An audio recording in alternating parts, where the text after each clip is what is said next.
When you're tensioning this style of tensioners for this cable rail, you want to grab the wire on this side with something in order to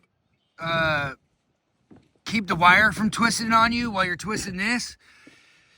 Because what happens is the wire twists and then the rail from wind and all that will vibrate over time. And the wire will have a twist tension on it and it'll actually unscrew itself. So hold your wire while you're doing your tensioning. So that's what I'm doing right here. And then what I'm doing is I'm doing the middle one or closest to middle. So I'll do middle and then I'll go up and then down and then up and then down. And I'm tensioning them to about 90%. And then I go back through and fine tune them, because what'll happen is as you tension this one, it loosens this one a little bit, right? And so on and so forth. So you kind of want to bounce up and down, get them to 90%, and then go back through and fine tune them.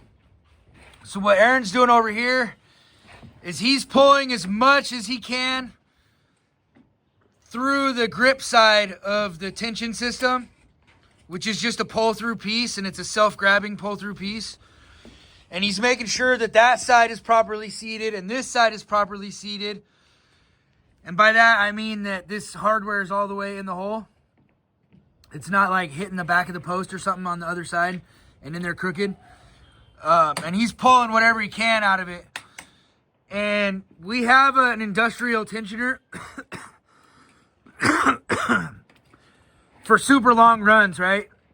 If these runs were maxed out per this company's engineering, or if there was a lot of corners, then we would use that industrial tensioner to pull extra slack out, because it's kind of hard to pull it around the corners.